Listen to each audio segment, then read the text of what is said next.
Hello everybody, it's Andy Mack here. Just touching where I left off really. I'm doing a bit of a paint, so it's going to be a paint and tell. Just doing my Grenadiers for the regiment, so I've got to mention those. They're still outstanding. I've got to do the Grenadiers and obviously just expand the regiments to 32. Whether I do them all is quite confused what the actual numbers were and at what time, because as I said, when wartime, which is quite commonplace, but James II gave the instructions for the companies to be increased in size from 50 or 60, depending on what unit, to 100 or 80. Now, because it's a fairly short campaign, it's not really known, if at all, how successful that instruction was and being carried out.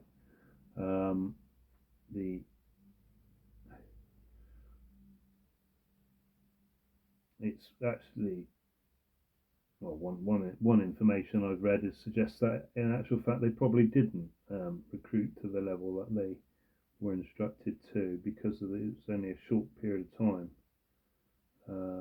for them to do so. So to what extent that instruction enabled actual fighting men to be deployed, an increased fighting number of men to be deployed, I don't know. So it's a little bit confused there. But I think, so what I'll do, I was going to make it so that they can be expanded depending what scale I decide to fight with. Because there were quite small numbers of, sort of 4 companies and stuff like that with some of the regiments. So it does make for the scaling of the war game be quite awkward, because you have some normal size units and some very, very small units. So, we'll have a look at it. We'll give it a. I think it's just commonplace for war gamers. You generally quite often will deploy them at the larger end of the estimated size of the unit, so that you can scale it reasonably. So yeah, doing Grenadiers. I saw interest in the Military Illustrated, which is not even sure it's still running now. I don't think it probably isn't, but there's a military magazine over the years. It's now been archived on the internet, so Internet Archive, and you can look at all the, I think that's a PDF type thing, or certainly scanned copies of them. And it was very good. I was reading an article on the Monmouth Rebellion and James's Guard units and stuff like that the other day, which was very good. And of course, they're very well. They were well illustrated as well. That's not the only magazine. I think there's History Today or History. There's another magazine I saw which again had good articles for wargaming purposes. So yeah, have a look. I think it's called the Internet Archive something. I'll try and find out what the actual name was and mention it in future episode or future presentations. Also, one of my viewers very kindly pointed out that I can actually get 15mm Monmouth Rebellion flags from Maverick Models, and I've ordered some. So thank you very much for the tip. It was, it's quite, because obviously Monmouth is such a small camp. It's more of like a campaign really than a war. So its cataloguing is sometimes not listed as the Monmouth Rebellion. It will be just part of a bigger cataloguing. And I did sort of search on Google for Monmouth Rebellion flags, and I think the only sort of ones that came up were kind of Essex or even, I think it was, I'm not even sure they came. Well, anyway, I couldn't find any, but it's the sort of ones around the period which I initially used. But so I've ordered some matrix models. They're very efficient. Got straight back in touch with me asking me if I want any adjustments, whether oversized or Obviously mentioning about flagpoles and how some flags don't fit the flagpoles for the figures. But because I'm doing my own flagpoles with not garden, florist wire at the moment, and I didn't really need them. And what I did say is, ideally just have it reasonable, normal size, because I'm not that keen on oversized standards and flags on units. I get that it's colourful and it's more of a spectacle and it's easy to identify units and stuff, but it just looks a bit too much. And if you ever hold a normal size standard in the wind, it's very difficult to manage. And so if you have a very, very big one, it wouldn't have been very practical. I'm not saying it couldn't have been managed, but it wouldn't have been very practical. So, and I know when I've gone and seen the Napoleonic flags in, I think that's one in Edinburgh Castle, the one of the ones that were captured. I think it was at Waterloo. Um, it's quite striking how normal and small the standard is, and it was quite a celebrated guards regiment or whatever. But they weren't as big as what we sometimes portray them on our tabletops. But that's I get also that it's a visual representation. It's a bit like the coat colours. We don't do them as dull as what they should be because we want to be able to identify them from a distance and the scale we're working. So so it's just personal preference. So I'm doing my guards units. I mentioned about tents previously. So I'll have a bit of fun with that. I'm probably going to do a bit of cardboard folded into a triangle and then over covered with kitchen roll with PVA. That's a sort of plan at the moment, or thinking of that. I've also bought some Metcalf buildings, which is for end grade, so it's roughly around 10 mil size for some of their company that do cardboard train buildings and features for train sets. But they've got Parish Church there, and they've also got walls and things for town walls and castle, I think. So I've got some of those as well, which I may make in the fullness of time. I've still got my other back burner projects, and I might actually do a couple of battles soon, just to keep, because I've done them in the past, and some people quite like them. So I might do a couple of my battles for either Napoleonics or I've also got 2mm and 6mm projects which I'm looking at. What I've been doing. So I might do those. The 2mm for American Civil War.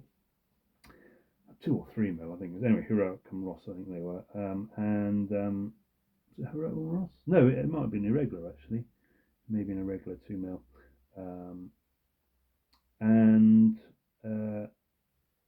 also the Heroic and Ross 5mm or 6mm, whatever they are, for modern warfare. So for a kind of AK-47 modern Africa is what my interest is. But obviously, because they're so small, you can actually generically use them for pretty much anything. So you could probably do other, more other conflicts. So I may do some of those. I've got unfortunately, I know there's 11 miniatures, which are a very good 5mm modelling company. They've either changed hands or they've stopped. They've discontinued their website. I don't know the full story behind them, but they're very good, and they do a lot of models that aren't that easy to get hold of. And anyway, and very cost effective and so on. Long established company which I like to support. But yeah, so I don't know what's happening with them, but I did enjoy buying some of their buildings. I did buy quite a lot, so fortunately I didn't miss the boat, if you like, with if they're not available anymore. It's so yeah, 11 miniatures. What other things? Oh yeah, I also bought some. Now I know I normally do other scales other than 25mm, but now I'm retired, I've actually bought some. I thought they looked quite a good set. The Victrix plastic. So I don't know what they're like to put together. It might be hell, who knows? But Victrix skirmish set for Normans. Now the story behind this is that when I, as probably we all do as wargamers, when you get a dull moment when you're at work or waiting on a platform or whatever you might be doing, which I have a tendency to daydream, and I'd often daydream about wargaming projects and things. And one of those things I daydreamed of was and entertaining the thought. Now, there's lots of thoughts I've entertained over the years, which haven't actually materialised into projects, despite me saying about. So I have to word of caution, but was to do a kind of role play. I'm very interested in the Welsh marches and the Norman invasion in Britain, how they encroached and slowly went into Wales, but it didn't happen kind of overnight, and it was a sort of a very slow process. And if you ever go to that Welsh marches area, which is the area between England and Wales, it's very interesting because there's still very much a medieval feel to quite a few of the towns. There's lots and lots of castles, and you can quite easily take yourself back to that, or get a sort of visualized impression of how these things were, albeit in your own fantasy kind of thing. And what I thought I might be fun in doing would be a kind of role play where you kind of build a castle and have tables and so on to random events and so on. And when I say castle, I could start off as a small Motte Bailey affair and try and expand it. And with the history of the Welsh marshes, where they sort of imported labour from elsewhere, and it might be quite fun to do as a sort of solo venture, and have all the challenges of a small economy. That might have been the case, and then obviously the wargaming side of things, the Welsh raiders and the Welsh is it Llewellyn and things like that, the rebels who would periodically attack, and quite successfully so, and beat the Normans a number of times. And there's also, depending where I would actually do it. I mean, in North Wales, you also had they were very worried about invasion from Vikings, because Vikings were right down the sort of that seaboard, from Scotland right down to the Isle of Man. I think was even a Viking settlement, and they were quite up for doing quite serious raids, and I think they did do a number of raids, or and the Danes and Viking. Anyway, so it was the thought of doing it as a sort of pen and paper role play come war game would be quite fun. Just do it sort of as a calendar, and every so often roll your dice for a random events and what was happening, and have some sort of maybe cards you pick for regarding what you might have to do, and obviously you then be required to perhaps go and join the main army for certain campaigns or whatever, or it's just food for thought, and it's a lot of there's an awful lot of information out there, and it's in a period of time where there is a degree of poetic license as well, because it's obviously not everything is that well documented. And sort of places like Glasbury and the Ross and Wye and Hay on Wye, fascinating areas. And if you go all down to Bluth and Abergavenny, and there's all quite a lot of Norman history there, and it's not just all of a sudden they conquered it. It took quite a few years, and obviously the Welsh were quite divided. There was they weren't all one nation or anything. So it's just an interest area I have, and I thought it might be fun to do as a campaign. And then of course the figures here would be for those occasions when perhaps you were getting raided by the Welsh, or your supplies were being attacked or whatever. And I thought if I might buy a few characters to make it interesting. And there's a game called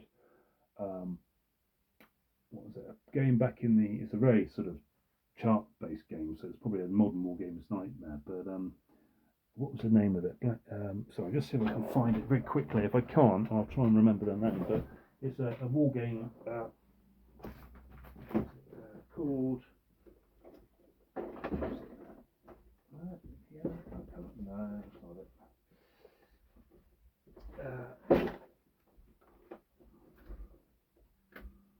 No, don't know if I've got it to hand. But it's a war game. It's called something like Retinue, or and it's a yellow A5 size packet, but it's quite good because what I liked about it, and I don't know, they probably do it in modern war games now, but it's a lot easier and simpler, but is that your horses would be able to, there'd be different types of horses. Obviously, you had the sort of the riding horses, and then the more horses that were designed for different purposes. So that was quite interesting. And then you also had different speeds. So if your horse was going at a different speed, then your percentage of hitting or things and power would be a bit different. So, and I thought that was great. And you could unhorse the riders and so on. So I thought that might be fun to play out. Is it called Retinue? It might be called Retinue. And they did it. The rules were designed for sort of different periods, sort of late medieval, early medieval. But in essence, you have a sort of small a band or war band or whatever you want to call them, and you'd fight it out. And yeah, so I thought I might try that.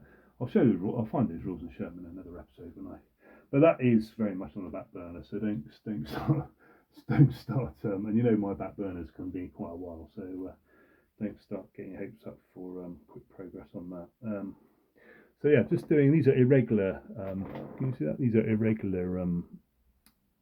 These are my Grenadiers, just doing them. These are now an interesting thing. The buttons on these measures. Now they are quite distinguished, but I haven't painted them, and the reason being is that I have sort of sample painted them, and it just kept on dominating my view. So when you look at them from afar, whether it's because it's against the red coat, but it's because their buttons are sort of either sort of pewter or they would be different colours depending on their a bit like the lining of their coats would be different colours. And even doing them quite small, I either did them quite small and you couldn't see them and it just looked a bit messy, or I did, you did them and then they stood out a bit too much. So I haven't done them, and I think at 15mm I can be excused on that. And what's more is that if I do want to generically use the regiments for different theatres, where all I would, for a lot of the regiments, just need to change the standards and the command stands so that the flags would be different. But other than that, I can use them for like Hastings and was it Trelawney's were yellow, and some of the Somerset militia I think were red and red coats with yellow linings. Well, then I can use those for Hastings, who Hastings may even be in the same regiment because of course they've changed their names from their commanders. So who knows? But I'll probably find out in the fullness of time. But yeah, so it just gives them a bit more of a generic opportunity, really. But yeah, these are irregular. Grenadiers, and also they had one Grenadier company in something like 10, was it? Well, if you had if the regiment had if it was 50 men to a company, then it would be 10 of those would be Grenadiers, and equally 60 would be 10. So yeah, so it was a small percentage would be Grenadiers, and so they would always be usually on the right, weren't they, Grenadiers, but of the unit, but they do sometimes go in, sort of on the two flanks, depending on the point, and they sometimes would brigade them together as well. So all the regiments of the army would all their Grenadiers would brigade together, and they were often used, I understand, for when the army was marching, they would be like the advanced sort of screen, if you like, quite commonly. But yeah, it's quite an early part of the Grenadiers in existence, really. So this period, so they weren't long in it had been established. The notion of Grenadiers with their grenades. So yeah. And as I said, I probably will do the Killiecrankie campaign after this one. So yeah, they're coming on. We've got all those belts done there. I'm also doing quite a few other bits and pieces. As you say, I've still got quite a lot of. This isn't all of them either. I've got still quite a lot bagged up. The Grenadiers, the Guards. Guard. Where is he? Guard companies. Is that gonna? So yeah, haven't quite finished it. Just come off the space. What was the other thing I was going to say? I told you about the buttons. Yeah, the books look very good that I bought the other day as well. They were quite good. Well, sorry, where was I? Let's get on. I've lost my thread there. So I need to do the guns next. Gun colour. I've managed to get this sort of small box room now for my hobby room, so it should give me opportunity to paint quite a lot. Whereas I used to have to do it down in the sort of kitchen. Well, my wife is a tutor. She was a school teacher, but she's now a tutor. So, and she often uses and likes to leave out her equipment for her tutoring. So, which she does at home. So I had to relocate as well. So it's another logistical change. But this is fine. It's quite comfortable in here. Make it homely. Very messy at the moment. I've just had to, but it's because I'm sort of still trying to sort out all my shelving. So, but yeah, so it'd be interesting if I progress with those 25mm, make your own model type things. I normally would like just the metal figures, but I'm quite like all the companies that Perry, Victrix, although they're the big they probably have quite a few faults. Um, I'm quite pleased that they have stuck to doing proper ranges, on their figures, and it seems like I think they've also brought out some rules Victrix called Pillage. So it's not just like it doesn't seem to be like they're just doing a massive cash in. There is a bit of comprehension to their ranges. Comprehension, sorry, making the ranges comprehensive, as opposed to just boxing one thing up and making you all want it. And so yeah, and I don't really know much about all it. I'm not that keen on mass marketing. I prefer the small companies, but there's not many who do Normans are affordable in 25mm. And what I like with that pack and why I haven't bought others is that it's got a few crossbow soldiers. It's got a few knights, and it's got a few sort of sergeants or whatever you would call them, men at arms type thing.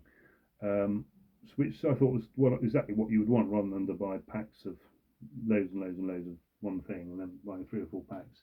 It's all what I want. So a quick purchase on that. And then, as I said, if it doesn't work out, it's not my bag then, or my daydream doesn't come off. So the other ones are my 6mm. And I mean, I probably could put something together and fight a 6mm thing now. So it's quite easy and quick to put together, and I've painted for most of the actual units, or enough units to do something with generically. But again, I want to make it interesting, and I've got a kind of what was a daydream of doing a kind of executive outcomes kind of coup type scenario. So, and I've got quite exact what I want. I use say 11 buildings for some of them, which I'll sort of morph into hotels and things like that, which might be fun. So hopefully I will also do that. But when, I don't know. I'm going to dig into this army first, get this one rocketing along, and then I will feature some war games at some point as we go through the winter. Obviously, I've got my Napoleonic stuff as well, which the Warrior miniatures have ceased trading at the moment, which is a bit concerning. Whether someone's become unwell, or I don't know. It's not very clear on their website, but they're not doing anything at the moment. Obviously, there's quite a few companies, aren't there, who just choose to pack it in for whatever reason, whether it's illness, people passing away, or retiring. So you can't blame people for doing that. But it is because I was very considering getting a lot of American Civil War apart from Warrior, just because they're quite generic, and I quite like that. Good value for money, I think. Not perfect, they've got their faults, but they're very generic, and for 15mm, I quite like that, because I'm not looking for that sort of award-winning individual figure painting. It's just the what their their purpose on the table is to war game, and as long as they kind of can represent what I want, and it helps the spectacle of lead well, and and you can sort of again do the uniforms as best you can and accurately with the figures. Then and it's a small company, I'm led to understand, so I quite like to support them. With my Napoleonites, I bought a heck of a lot of them, but yeah, so that's I'll have to check their website again, see what it says. Whether someone's going to buy them out or bother, I don't know, because I said they weren't the sort of leading edge of 15mm.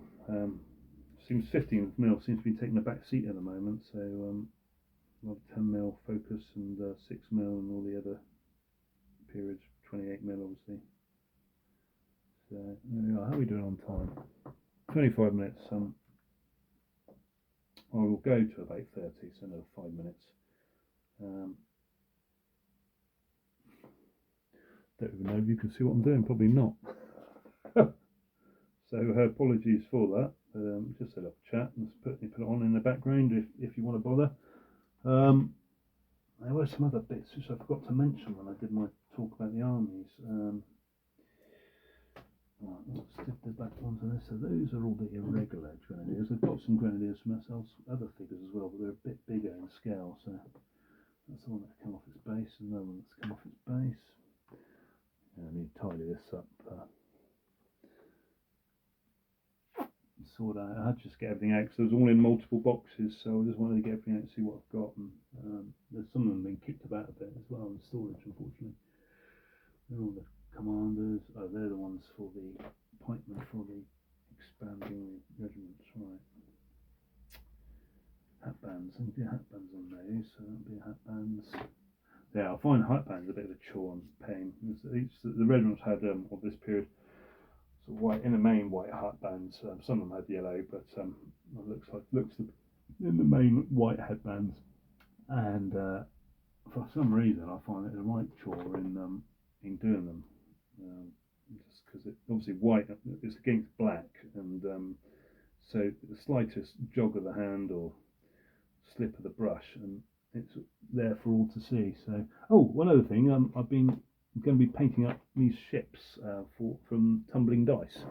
I don't know what scale they are, but they're very small, but they look quite good. And I got the idea from Barry Hinton. Is not, I think I said Barry Upton in the previous message. Barry Upton's someone one of my friends knows, is friendly with, but Barry Hinton, I think it is, or Hilton, might be Hilton, who is the guy who does a lot of this period for Beneath the Lily Banners, or Lily White Banners, whatever it's called, the wargame rules. But yeah, he did a very good little summary of the period, really, wargaming in this period. It's a book here. It's one of the Helligan books, and which one is it? Not that one. And it's quite good. Quite good. It's very good for wargaming. Every bullet has its billet, and in this book, Barry Hilton, there we are. In this book, it's got these exact same models and how to paint them. And it's just a very, and on the he's done an awful lot in he does 28mm, but this book's very good for getting ideas of things like sieges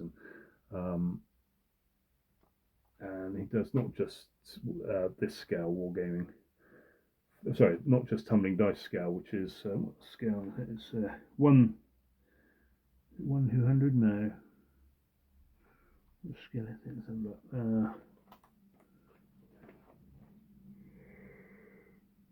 Yeah, one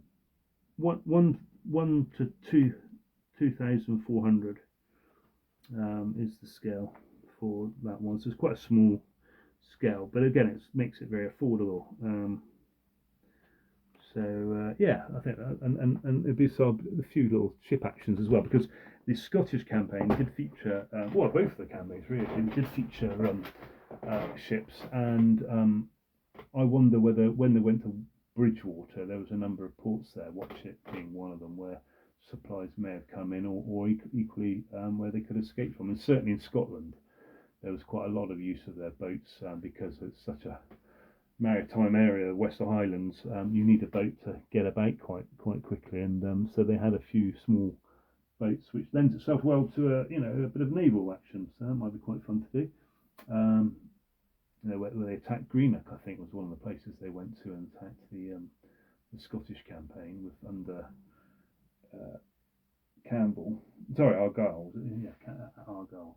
Campbell was his name, but he was the Duke of Argyle. His rebellion, which is supposed to be in sync and in line with Monmouth's. Anyway, so I think we're about there. I'm going to do a bit more on these Grenadiers while I'll keep it running. Seem to do a bit more brown.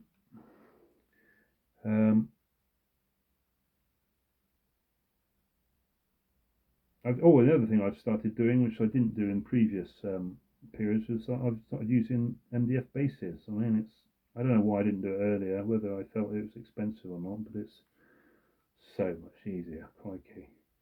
And it looks far smarter than trying to cut them all correctly.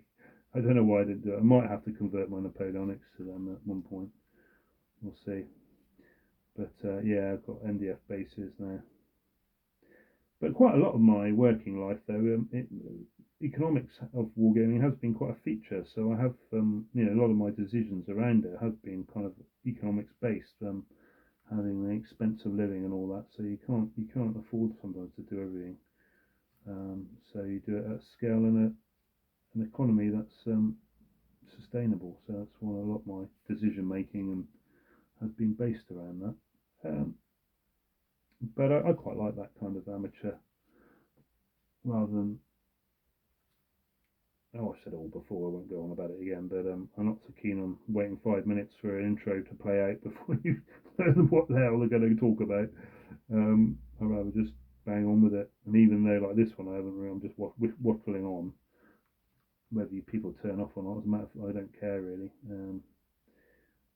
Obviously, a lot of it for me is the diary of what I'm interested, my own diary as well, and feeling.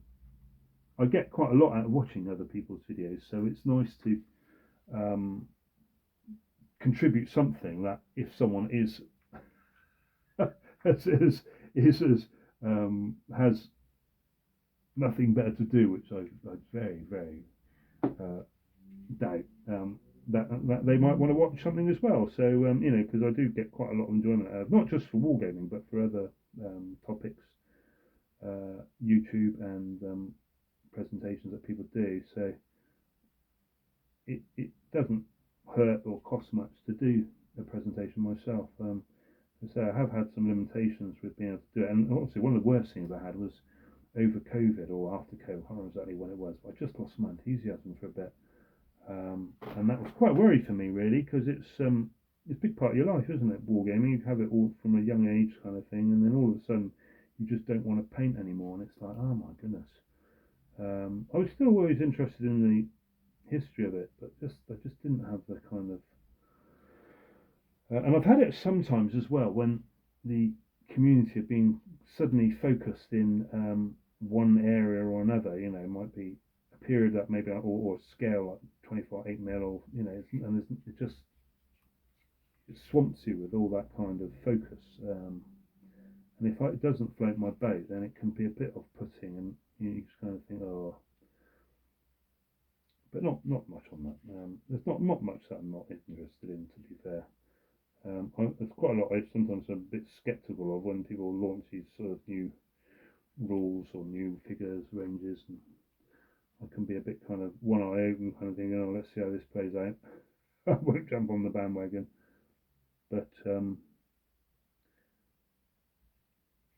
then it's nice to be inspired by people who do good work, And I say the League of Augsburg guy, I don't know who that person is, but it's really, it's quite good. He's a little clearly passionate about period, but he does a good little presentation. and some of his terrain making and things like that are really, really good. He did one about a coastal terrain, how to make that, and I found that really interesting. And although it's quite a glossy channel, it's straight to the point. There's no faffing about and clickbait, or it's sort of straight to the point. This is what we're going to do today. This is how I'm going to do it, and so you're not having to wait for a long time before you get to the meat of the meal. So yeah, League of Authors quite like his presentations. There's quite a few others as well who are quite good. And then there's all people, long established people that I just like to follow, see what they're up to. Now the other thing is, do I get back into wargaming in terms of going to a club or not? That's another thing. So I've got more time on my hands now, but it's something I probably think. I'm quite busy in the summer normally, so I'll probably have to think about that for the winter, as a winter thing more so. Well, at the moment, though, I can't, because a lot of our weekends we're going. I've said previously that we've got an elderly relative who is quite unwell but lives alone. So we're living with us up here quite recently, and they're currently in the hospital near where we live. So and we're hoping to take them out this weekend and take them back to Lyme Regis, but that may not happen. So we will see. But so that is taking quite a lot of time at the moment in terms of and making plans. Makes plans making a bit difficult as well. So I'll park wargaming club for the moment, but I will certainly enjoy it. I used to go to Von Kettering's club, and that was quite fun. He was very good and very welcoming for me to the club and helping me get games, and he was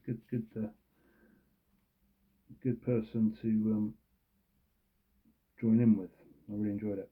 Right, okay, I think I'll call it there. I'm going to keep on painting, but I'm running out of things to say, and I think it's what time are we on now? 37 minutes. So I'll bid you all for the time being farewell, and Andy Mac, until the next one,